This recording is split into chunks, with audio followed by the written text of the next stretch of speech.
third step of this session, which will gather a panel of experts to consider in the subject, which is ours, two main questions. We know that VCA4D is a systematic approach based on select quantitative indicators and qualitative analytical framework. With this in mind, we want to raise two questions. One is, what are the pros and cons, the positive and negative elements, the shortcomings for making policy decisions and monitoring those decisions and what happens over time. So what are the limits? What are the difficulties? And how can VCA4D help in that for making policy decisions? The second question is how, by comparing different value chain situations, this can help. This can improve the understanding of what's happening, and this can improve the formulation of the policy decisions. By comparing different situations, which may be different value chains in one country, or the same type of value chains in different countries.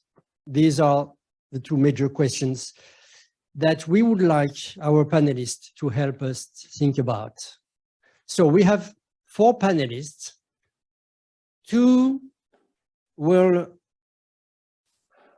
deliver their presentation and discuss without being in that room, in this room, and 2 are seated here. So we'll start with the panelists which are in through internet.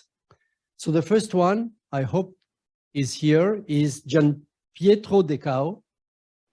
Are we sure we have him? Okay, hi Pietro. Morning all. Okay, so Gian Pietro is program officer within INTPA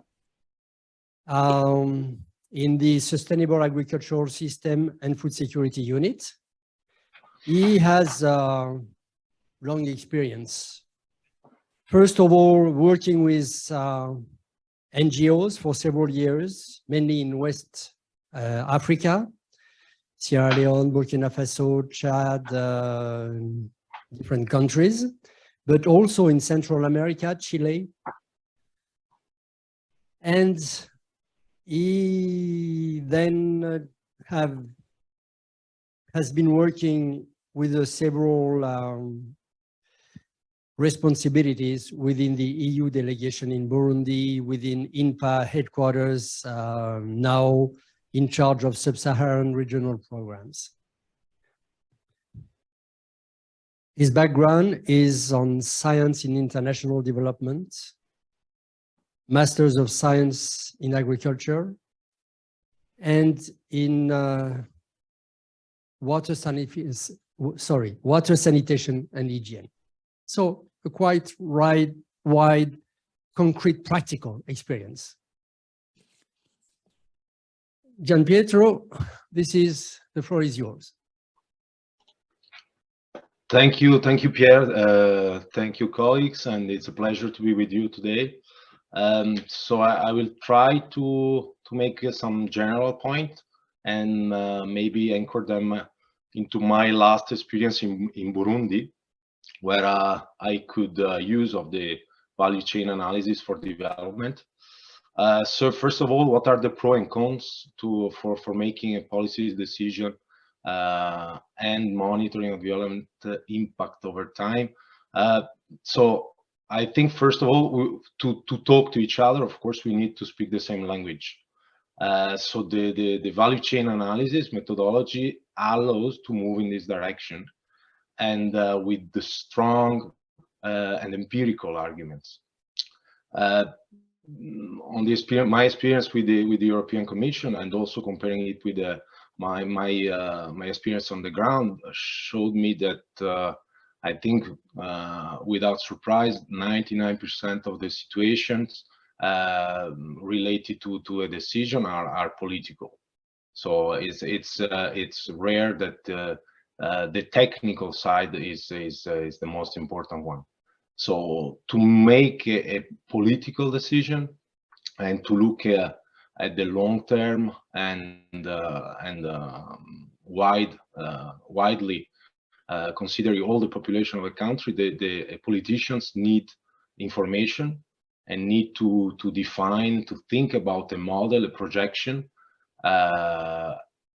to use the national budget and to define the policies. So the political institution need to choose to deal with this budget and to move resources from one side to the other. And this, I believe, must be based on numbers.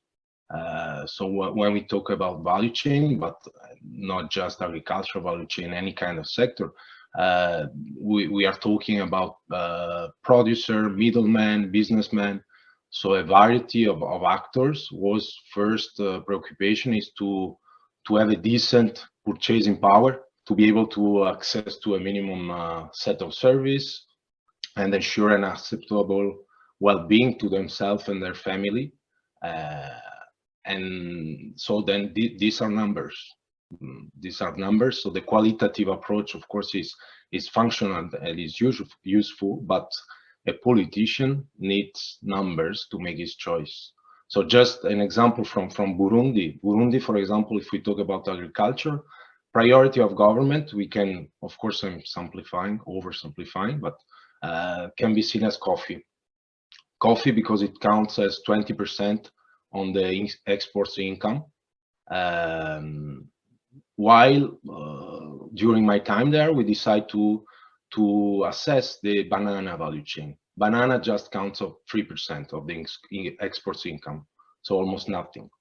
But we discovered, and of course, if we choose to work on bananas because we did know something about that, that it represents 70% of the municipality's fiscal receipt.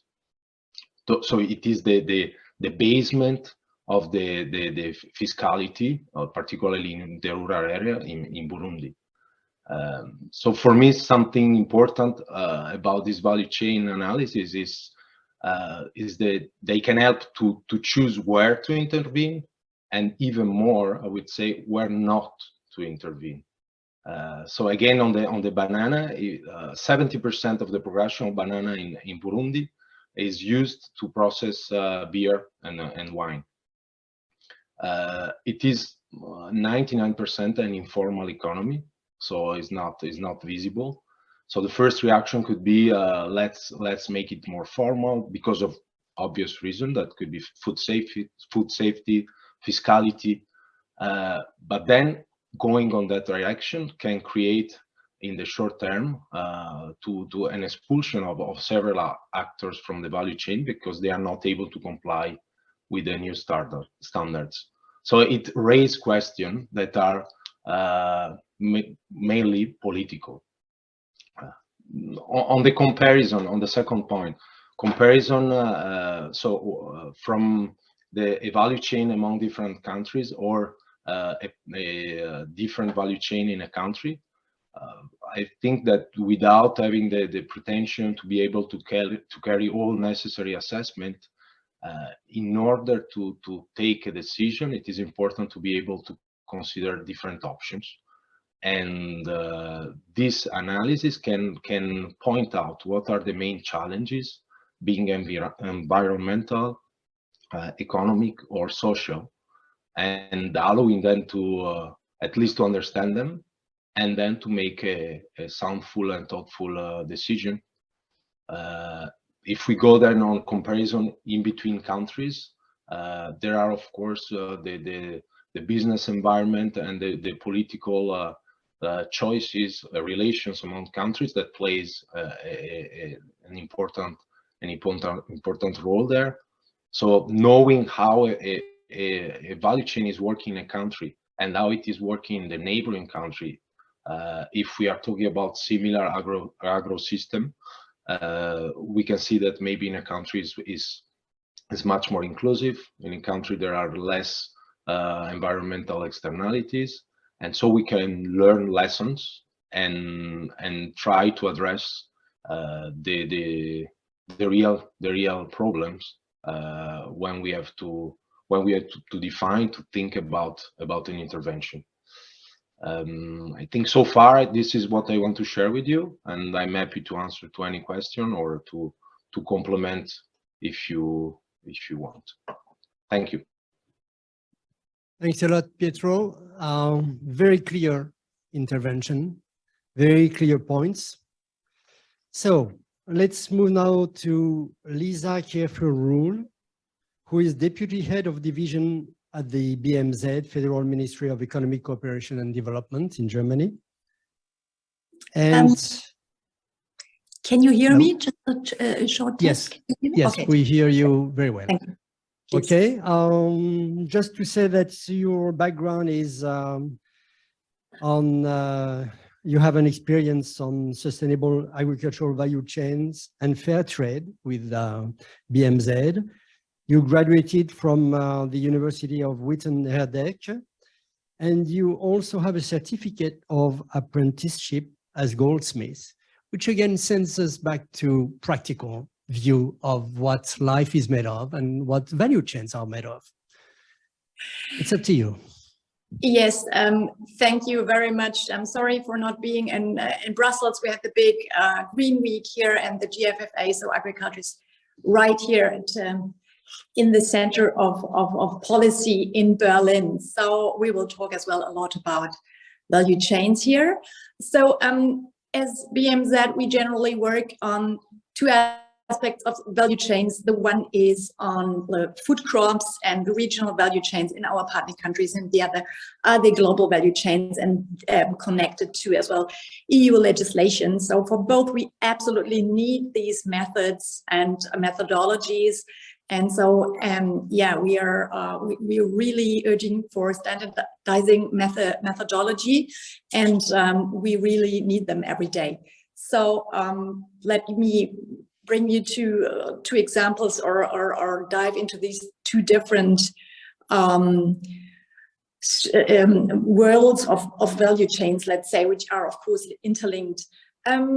So on the one hand, we do really rely on methodologies as value links for our regional value chain work. And this is really an action-oriented approach for promoting economic development.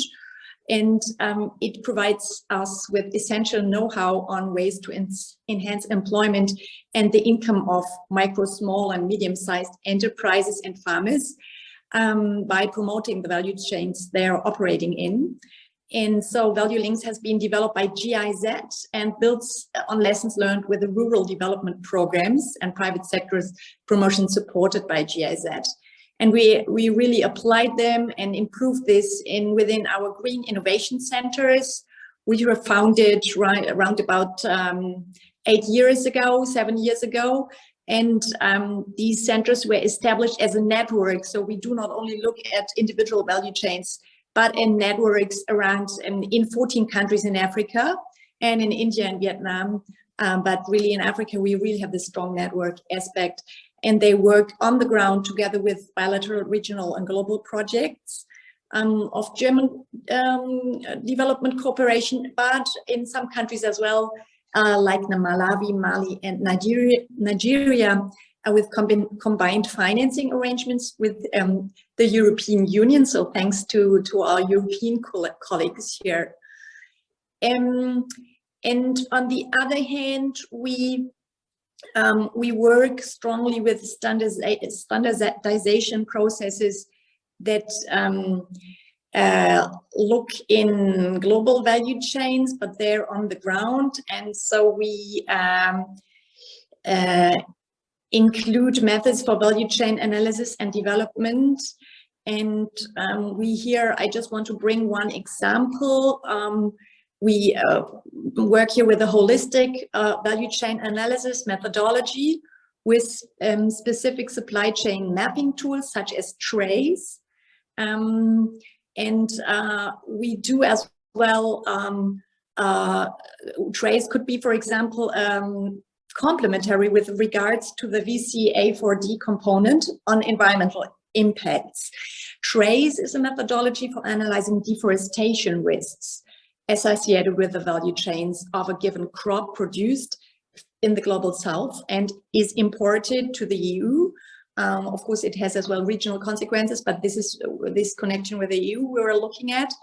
And it allows for more transparency along agri-food chains as it captures transnational land use. It assesses and traces linkages between our consumption here in Europe and the production in the global south. And it supported the case for having an EU regulation on deforestation-free products. And this was the reason as well that we as Germany were carrying out as well a trace study for the German footprint as well, to convince stakeholders in Germany and to show the need and to give us hints for our development cooperation. Analysis based on such standardized methods can support better policymaking by identifying these drivers and key challenges, in this case, deforestation. We have a hint how to minimize deforestation, and in order to that, EU and member states must address agriculture supply chains as one outcome, and not only work on support supply chains of forestry products. And several member states were as well basing their work on these analysis, and so together with Belgium, Denmark, France, Netherlands, and Germany, we are currently working on the Team Europe initiative on deforestation-free value chains, are in close exchange with INTPA on that. Two more topics. We work on living income and living wages. There we work with the Anchor research methodology and the Anchor research network. And that could be, for example, be integrated in the social analysis pillar of the VCA4D methodology. So we are very open and welcome to work on that. And then I don't want to miss out a specific work on value chains analysis and the value analysis on the distribution of value, costs, taxes, and net margins with Le Basique. And this we do as well together with INTPA. INTPA was taking the first step with a French analysis, and we followed this analysis and did as well a German analysis for the cocoa value chain. And we really welcome if more countries follow these examples. There's on the one hand the study, but as well now an interactive online tool that allows different modelings of situations. So it's a modulation exercise. It's as well very, very helpful for future formulation of policy. Let's, for example, think of the regulation of unfair trading practices, which is as well on the table to be reviewed. Yeah, with that, I want to close here. I hope I didn't consume up too much time. Back to you. Thanks a lot, Lisa, for this presentation of the large BMZ work on VC development, particularly on drivers and challenges, and to emphasize also the some of the EU collaborations. Thanks a lot. So let's move to the intervention of Maria del Mar Polo. Maria is working with FAO, has been working with FAO for quite a number of years. She's now an economist at the FAO Food Systems and Food Safety divisions. But she has been working in different positions within FAO. She also has been working with the European Union some times ago. So she has an experience that goes in Central Asia, Turkey, Bosnia-Herzegovina, Jamaica, Mozambique, and many others, I'm sure. So quite a large view of the different subjects on which she had to work over her experience. She's an agricultural engineer with a specialization in agricultural economics. And if I'm right, you're working on a doctoral thesis now, dealing with agrarian, food, forestry, and sustainable rural development engineering. So, right in the middle of thinking, writing, being able to learn and draw conclusions. It's yours. Thank you very much for such presentation.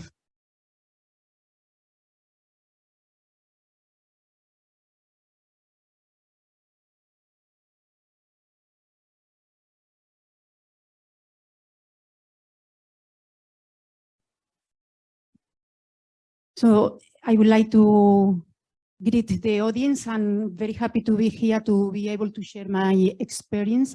With my intervention, I would like to speak about the FAO methodology to analyze food value chains analysis and to design core strategy or vision for the sector. This is one of the things that I want to highlight. We do the functional and the sustainability analysis based or built on the VCA4D, but we go one step further because we prepare with the national counterpart what is the upgrading strategy together with enhanced business models across all the value chains, together with an investment plan. Normally the investment plan is dependent on the country, but has a duration of 6 to 10 years.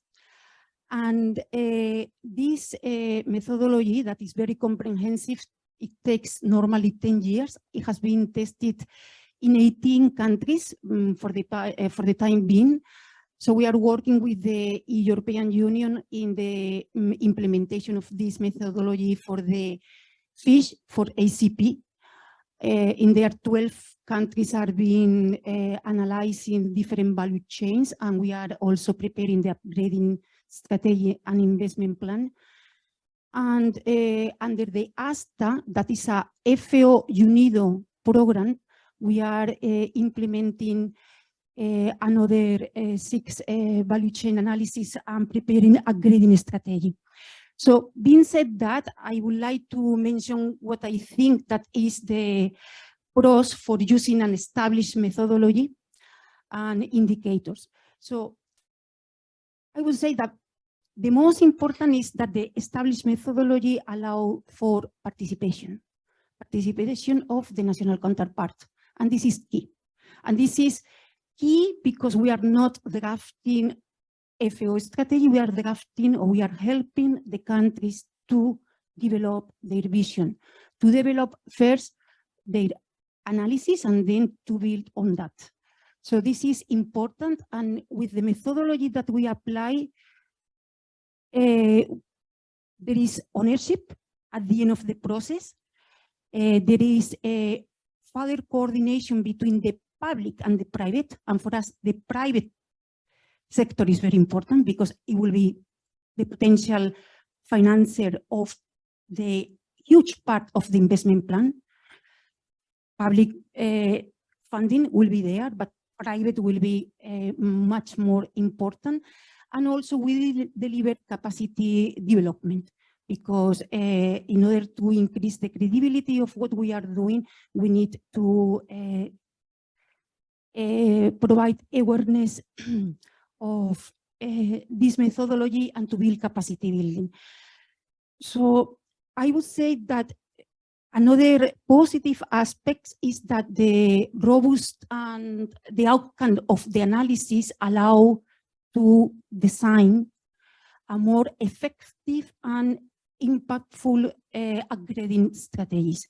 So we need those analyses in order to really design a strategy that it will have impacts in the 3 dimensions, and also will have, at the end of the implementation, a much more resilient value chain. And of course, having in the same country the analysis of different value chains that enable the policymakers to choose which one want to support. Now, the cons, the negative aspects, and you mentioned at the beginning, data collection and the time needed to collect data. And that is very important because in many countries and for many specific value chains, and in the fish, for example, now that we are working in Zambia with 2 endemic sardines, there are no secondary data.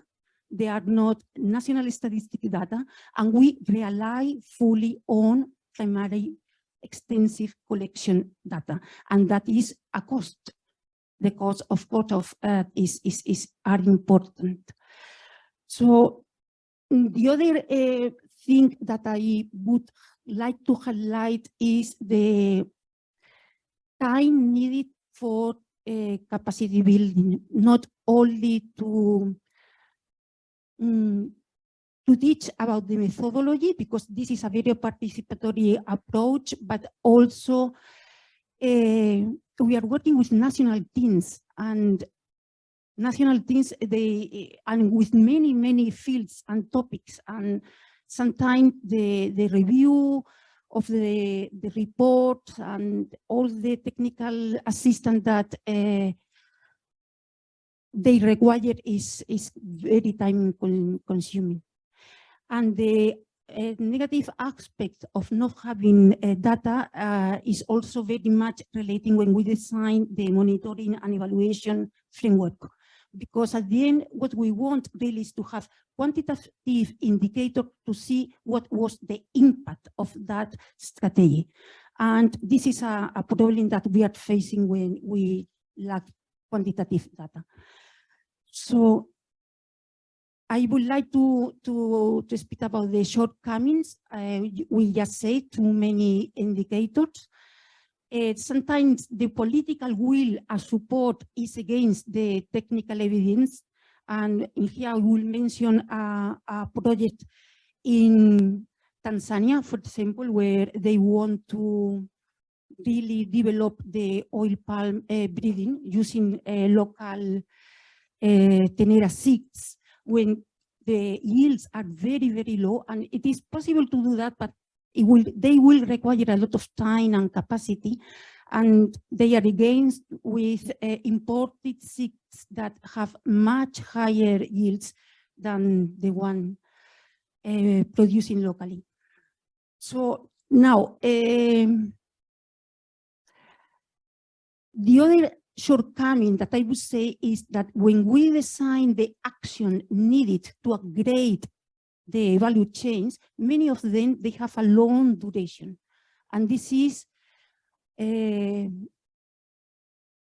not supported by the IFIS and the International Financing Institution and the donors, because normally their programs, they have a duration of 5-6 years, when the action that are needed really to upgrade require much more time. Then I will move to the second question that is regarding comparing different value chains. And in here, I will say that what is important when we compare is that we can develop cross-national and global collaborations, joint actions, and addressing a common problem, creating concern with the consumer. Like, for example, Better Cotton Initiative or International Cocoa Initiative. And to finish my presentation, I would say that for us it's also very important when we designed the action to support the value chain is to apply the system-based solution. So with this value chains analysis, we promote lessons learned on those innovative ways that are going to enhance the value chain. Thank you very much.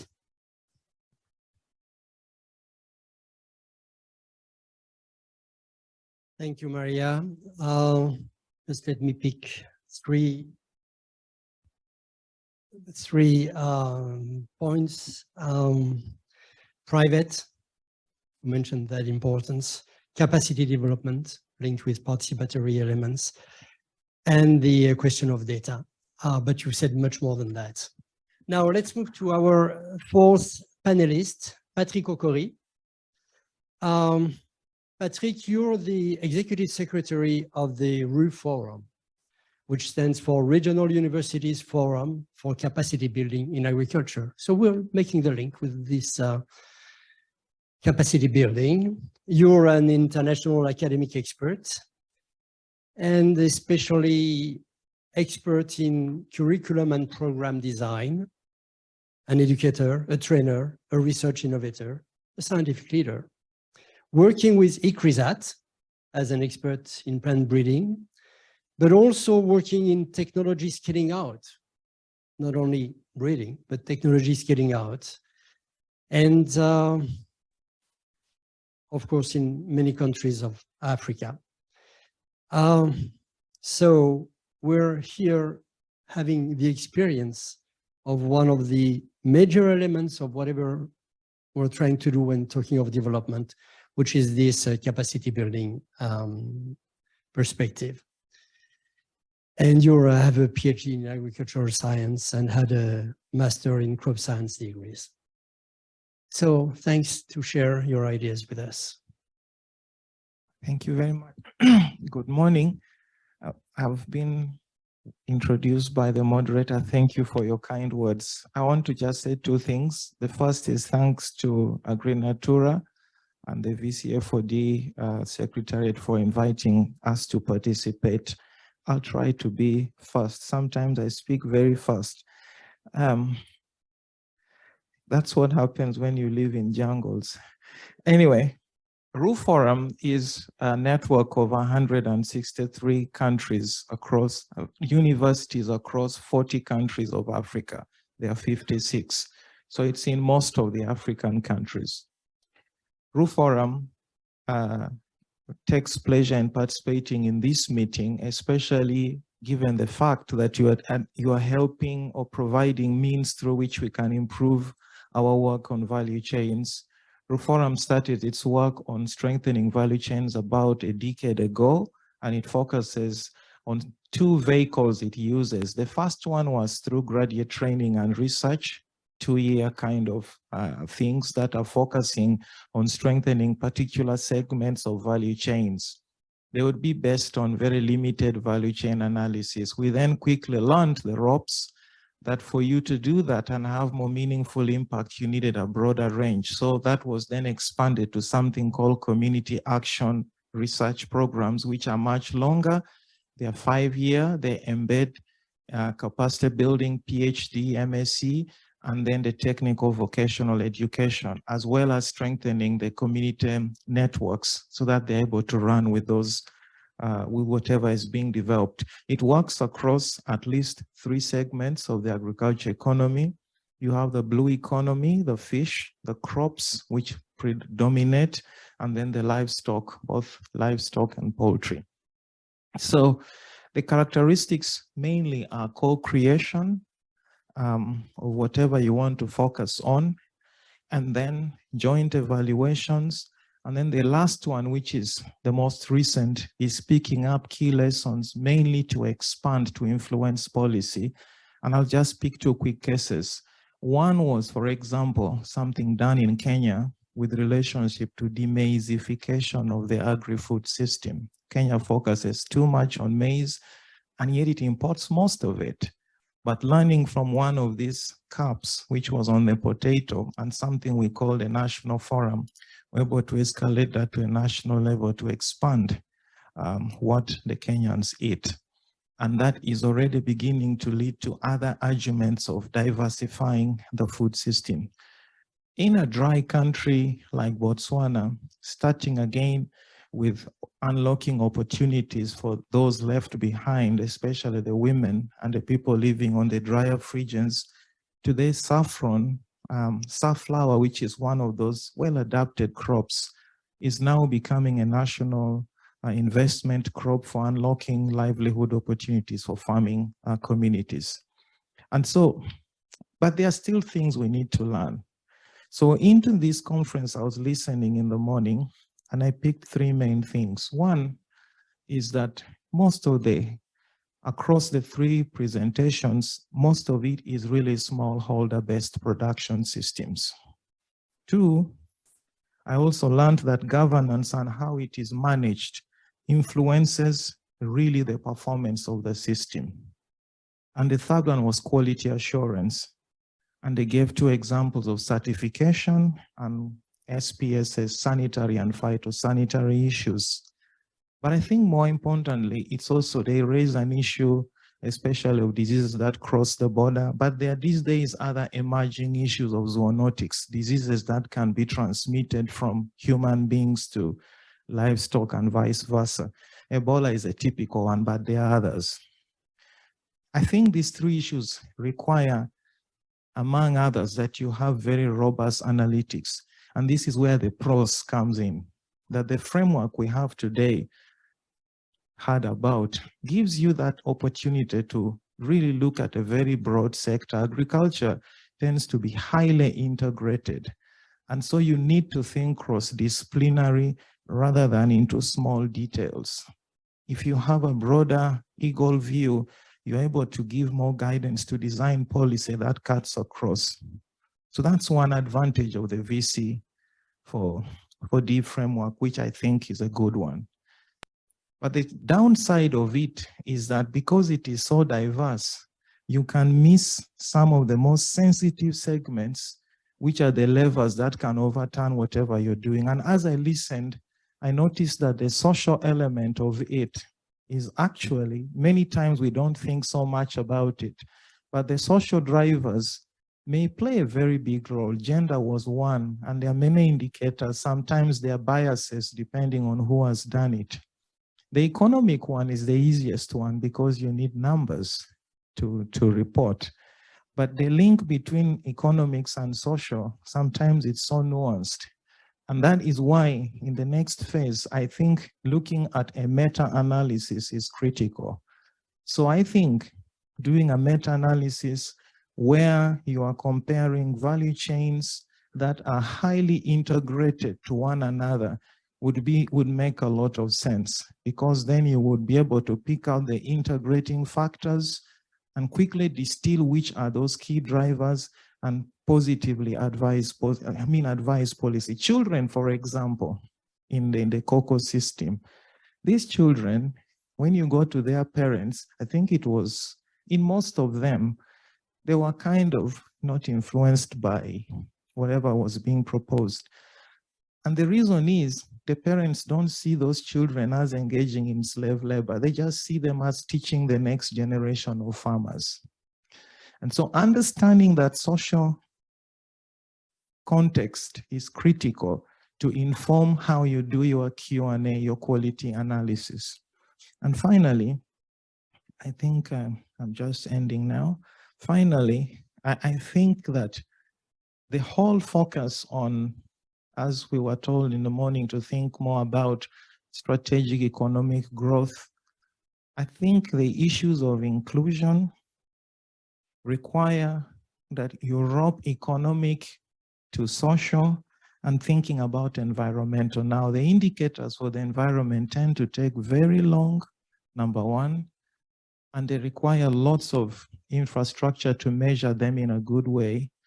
But the most difficult part is that the communities may not see the benefit of them. And so that makes it difficult. You may measure them, the government may put in the laws and the policy, but the people who are going to be most impacted because of the socio-cultural context and the impact that they can benefit from takes so long, means that we have to carefully think about what we want to measure. The metrics for the economic one, I think, must be underpinned a lot by the social context. I'll stop here. Thank you very much.